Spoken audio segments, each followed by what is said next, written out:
지금까지 살아오면서 많은 선물들을 주고 받으셨죠.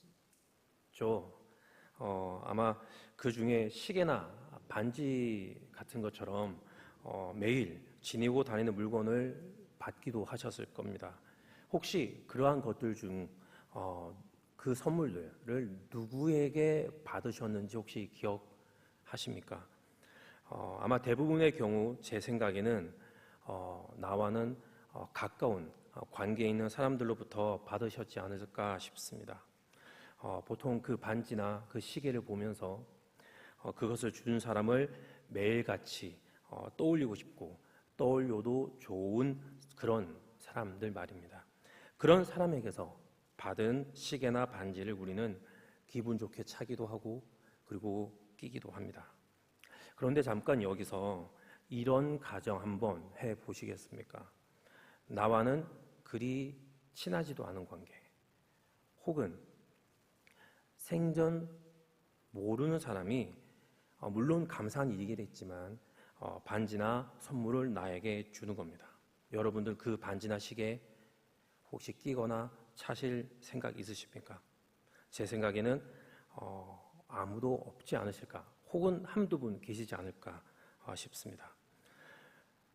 내 손목에 차거나 또는 손가락에 끼고 다닐 만큼 그 사람과의 관계가 별로 형성되지 않은 상황에서 그것을 차는 거나 끼는 분들은 찾아보기 쉽지 않기 때문입니다. 아마 포장지조차 뜯지 않을 분도 계실지도 모르겠습니다. 그 물건을 하루에도 수십 차례 볼 텐데 나와는 아무런 추억을 공유하고 있지 않는 사람을 굳이 생각할 필요도, 그리고 그럴 가능성도 없기 때문입니다. 내 돈으로 내가 직접 산 것이 아닌 이상 내가 그 시계를 차거나 그 반지를 끼는 이유는 바로 나와 밀접한 관계에 있는, 그래서 매일같이 생각하고 싶고 생각하면 기분이 좋아지는 그런 사람이 준 것이기에 그러할 것입니다. 이런 종류의 선물의 가치는 바로 선물을 준 사람과 나와의 관계의 깊이에 정비례할 것이기 때문입니다. 이스라엘 백성은 하나님께서 약속하셨던 땅, 하나님께서 주시겠다고 하신 땅, 젖과 꿀이 흐르는 바로 그 땅을 목전에 두고 있습니다. 그리고 정탐을 하고 돌아온 자들의 보고를 듣더니 눈의 아들 여호수아와 여분의 아들 갈렙, 이 두 명을 제외한 이스라엘의 모든 백성들이 하나님께 원망을 토해냅니다. 그리고 그 원망함에 하나님께서는 그들을 벌하시게 됩니다. 여호수아와 갈렙을 제외한 20세 이상의 계수된 자, 그 누구도 하나님께서 살게 하신 그 땅에 들어가지 못하게 된 것입니다. 그리고 그들 모두가 죽음에 이르기까지 40년이란 긴 세월을 광야에서 방황하는 삶을 살게 됩니다. 이렇게 하나님은 원망하는 이스라엘 백성을 벌하셨습니다. 오늘 이 내용의 본문을 대하면서 저는 한 가지 질문이 떠올랐습니다. 왜 원망했냐는 겁니다. 노하기를 더디하시고 인자가 많으신 하나님조차 참으실 수 없을 만큼 왜 그토록 원망했냐는 겁니다. 그래서 왜 40년간 방황하고 광야에서 죽임을 당하는 일을 자초했냐는 것입니다. 왜 원망했냐는 것입니다. 하나님께서 이들의 원망은 반역한 죄였습니다. 오늘 본문 33절은 하나님께서 이스라엘 백성의 원망을 그들의 반역함으로 받아들였음을 분명하게 보여주고 있습니다. 그리고 영어 성경은 이 반역함을 unfaithfulness 또는 faithlessness라고 표현했습니다. 이렇게 보면 이 반역함은 하나님에 대한 믿음이 없음이나 불충성스러움 정도로 이해될 수 있을 것 같습니다. 그런데 여기서 혹시 이런 의문이 드는 분 계시지 않을지 모르겠습니다. 믿음 없음이나 충성스럽지 못하거나 혹은 믿음직스럽지 못한 것이 죽임을 당할 만큼 심각한 죄이냐라는 것입니다. 이런 질문이 드는 이유는 우리의 삶에 이 정도 수준의 모습들, 즉 믿음이 없어 보이는 행동들이나 상황에 따라 흔들리는 믿음은 흔하게 찾아볼 수 있기 때문이지 않을까 싶습니다. 이스라엘 백성이 하나님을 믿지 않았던 것 결코 아닙니다. 출애굽을 하고 그리고 마른 땅을 밟으며 홍해를 건넌 이스라엘 백성은 분명히 여호와를 경외했고 하나님을 믿었습니다.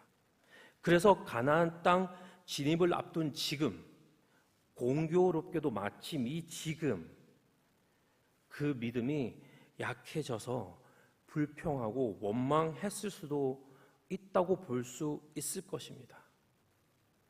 이스라엘 백성도 그리고 오늘을 사는 우리도 모두 연약한 인간이기에 말입니다. 기대했던 일들이 이루어지고 나에게 놀라운 일들이 펼쳐지게 되면 하나님을 찬양하고 그분에 대한 믿음이 확실해집니다.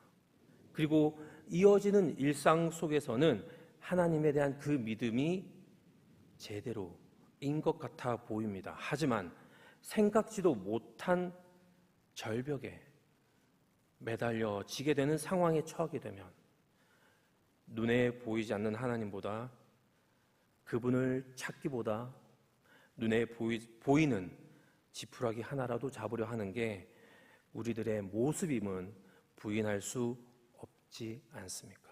그래서 우리 또한 큰 역경이나 문제 앞에서 믿음이 흔들리거나 믿음 없는 행동을 할 수 있고 실제 그러했기 때문에 저 멀리 강해 보이는 적들 앞에서 견고해 보이는 그들의 성읍들 바라보며 분명 이스라엘 백성의 믿음이 흔들릴 수도 있는 것이라고 긍정해주고 동의해 주기가 쉽지 않겠습니까? 그런데 만일 그들의 반역함이 더 심각한 수준의 것이라면 어떠하시겠습니까? 33절에 등장하는 이 반역함을 히브리어 본연 그대로의 의미를 살려서 다시 영어로 표현해 보면 fornication, 즉 간음이 됩니다. 이제 조금은 심각하게 그리고 그 부정적 의미가 조금은 더 크게 다가오지 않으십니까? 간음 또는 불륜, 드라마나 뉴스에서나 나올 법한 일들로 여기며 나와는 상관없는 내 삶에는 결코 일어날 수 없는 일들이라 여기시는 분이 아마 여기에 대부분이 아닐까 싶습니다. 흔들리는 믿음과는 다른 성격의 것임에는 분명히 그렇게 보이는 것이 바로 간음입니다. 쉽사리 행할 수 없을 만큼 무거운 죄임에는 틀림없을 것입니다. 다시 말해 간음은 훨씬 더 심각하고 중대한 범죄라는 점 우리 모두가 동의할 수 있는 것이라는 것입니다. 그렇다면 이 간음은 어떠한 행위를 의미하는 것인가요? 어떠한 조건에서 이러한 행동들이 이루어지는 것인가요? 간음은 한 상대를 버려둔 채 다른 상대를 찾는 것을 의미합니다. 그래서 이것은 두 마음을 품는 것을 넘어서 다른 마음을 품는 것이라 볼 수 있을 것입니다.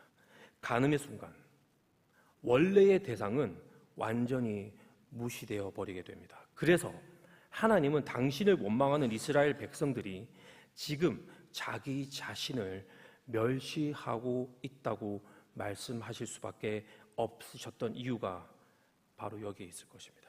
하나님을 원망했다는 말은 하나님에 대한 반역의 마음을 품었음을 의미하며 이는 곧 하나님의 존재를 부정하는 것과 다름없는 것이었습니다. 그렇기에 지극히 높으신 하나님을 멸시한 죄, 지금부터 계셨고 영원히 존재하시는 존귀하신 그 분을 없는 셈, 신죄, 분명히 죽어 마땅하지 않겠습니까? 여호와 하나님께서는 이스라엘 백성을 선택하셨고 애굽으로부터 구원하셨고 약속하신 땅으로 인도하시고 그 가는 길 위에서 그들을 보존해 주셨습니다. 이러한 하나님들의 행위들 속에서 여러분들은 무엇이 느껴지십니까? 혹시 이스라엘을 향한 하나님의 사랑 느껴지지 않으십니까? 마치 한 가정에 들어온 한 아이를 사회의 어엿한 구성원으로 세상 속으로 내보내기까지 먹이고 입히고 양육하고 바른 길로 인도하는 한 부모의 사랑처럼 이스라엘 백성을 애지중지 돌보시는 하나님의 세심한 사랑이 저는 느껴집니다. 그 사랑은 비록 피부로 느껴질 수는 없었겠지만 분명하게 느껴질 수밖에 없는, 그래서 인정하지 않을 수 없는 실제적인 사랑이었을 것입니다. 그런 하나님의 사랑을 나몰라라 한 것이 바로 이스라엘 백성의 모습이었다는 것입니다. 하나님이 그토록 사랑한다고 하는데 홍해를 건너 가나안 땅에 가까워졌는데 결국 이스라엘 백성들이 가고자 하는 곳은 애굽 땅을 벗어나지 못했던 것이었습니다. 이 애굽 땅, 그곳은 어떤 곳인가요? 우상으로 가득 찬 곳이죠. 그런데 이 말인즉 자기 자신을 위한 곳이라는 것입니다. 이스라엘 백성들이 원망했던 순간들을 돌아보면 결국 자기 자신들의 삶에 좋지 않은 일들이 일어나기만 하면 불평과 불만을 쏟아내기 일쑤였다는 것을 알아차리기는 너무나도 쉬운 일입니다. 애굽에서 노역을 할 때, 그리고 그 노역이 모세 때문에 가중되었을 때, 홍해 앞에서 애굽 군대에 쫓길 때, 마실 물이 없고 그리고 먹을 고기가 없을 때 늘 자기 자신의 삶이 힘들어지거나 어려워지는 순간이 되기만 하면 불평, 불만에 원망을 품었던 것이 바로 그들에게, 과연 그들의 마음에 소원을 들어주셨던 그 하나님의 마음을, 그 하나님의 사랑을 이해하는 마음이 과연 그들에게 한순간이라도 존재했을까요? 가나안 땅을 눈앞에 두고도 저 멀리 있는 애굽 땅만을 바라보는 이스라엘 백성에게 과연 하나님의 자리는 있었을까요? 그리고 그들은 정말 가나안 땅에 들어가고 싶기는 했을까요? 여호수아와 갈렙을 제외한 10명의 정탐꾼의 보고를 들어보면 그곳에서는 하나님의 이름을 찾아볼 수가 없습니다. 정작 그 땅을 주시기로 한 분이 하나님인데 그들의 말에는 온통 자신들에 관한 내용밖에 없었습니다. 그 땅은 젖과 꿀이 흐르는 곳이 맞았습니다. 그리고 그 땅의 실과는 먹음직했습니다. 그 땅의 젖과 꿀과 실과는 그것들이 주는 유익을 누리게 되는 사람이 바로 자기 자신들이기 때문에 그 땅은 정말 좋은 땅이었습니다. 하지만 그 유익이 좋기는 한데 그 땅을 차지하기 위해서 감내해야 하는 것들이 있었던 것입니다. 자신들이 손해를 입으면서까지 그 땅에 들어가 그 땅의 소산들을 굳이 얻어낼 필요가 없었던 것이겠죠. 차라리 장애물이 버티고 있는 그 들어가기 힘들어 보이는 가나안 땅보다는 다시 방향을 바꾸어 돌아가기만 하면 나를 언제든지 환영해주는 애굽 땅이 그들의 유익을 만족시키기에 더 나은 곳 아니었겠습니까? 그래서 그들의 시선은 마땅히 지향해야 할 그 땅이 아니라 우리가 그들이 지양해야 할 그 땅을 다시금 향할 수밖에 없었던 것 아니겠습니까? 애굽을 나오며 하나님께서 행하신 모든 것들 속에서 이스라엘 백성은 하나님을 분명하게 경험했지만 그들 마음속엔 하나님은 없었던 것입니다. 그들의 마음에는 오로지 자기 자신들만 가득 차 있었던 거라는 말입니다. 자신에게 좋은 상황이면 노래를 부르고 나쁜 상황이면 원망을 쏟아내고 자신에게 좋은 것이면 삼키고 자기에게 피해를 주는 것이면 뱉어내는 그런 이스라엘 백성에게 하나님은 그저 자신들의 만족을 위해 존재하는 도구에 지나지 않으셨는지 강한 의구심이 드는 건 저만 그런 것인가요? 하나님을 보지 못하고 그분의 마음을 이해하지도 못하는 하나님과의 사랑의 관계보다는 온통 자신의 삶에만 관심을 가지고 있던 이스라엘 백성들은 그 가나안 땅은 그저 자기 자신을 위해 좋은 곳이어만 했던 그 이상도 그 이하도 아닌 그냥 그런 땅에 불과하지 않았겠습니까? 자신의 소중한 삶이 피해를 입을 것 같으니 그 땅을 버리고 애굽 땅을 다시금 바라보는 것은 그들에게 있어서 어쩌면 당연한 선택이었을지도 모를 일이라 여겨집니다. 이것이 바로 그들이 저지른 반역이었습니다. 그리고 이것이 그들이 하나님 앞에서 행한 간음이었습니다. 그 간음은 다름 아닌 자기 자신을 사랑하는 것이라는 것입니다. 이렇게 보면 우리 모두에게 간음이라는 죄가 조금은 더 가까이 다가오는 것으로 느껴지지 않으십니까? 하나님을 사랑하지 않는 마음은 다른 무엇인가를 사랑하게끔 되어 있는데 하나님을 버리고 다른 것을 택하는 것이 간음이라면 하나님이 아닌 우리가 사랑하는 다른 모든 대상들은 전부 우리 자신을 위해 사랑하는 것이라는 점에서 우리는 결국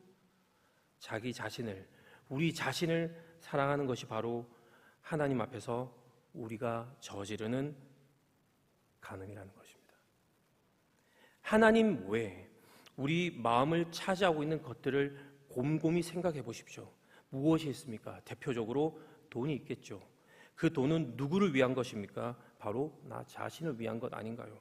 우리 모두는 우리 자신을 사랑해서 언제든지 나만을 위한 삶을 살아나가는 길을 선택하는 간음을 저질렀고 그리고 앞으로도 저지를 수 있는 간음죄를 저지르는 사람들이라는 것입니다.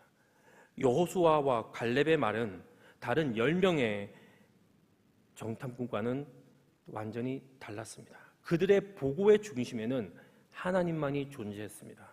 자신들을 사랑하셔서 구원하시고 인도하시고 돌보시는 그러한 하나님께서 자신들에게 주시기로 한 그 땅이기 때문에 그 땅은 그들 눈보기에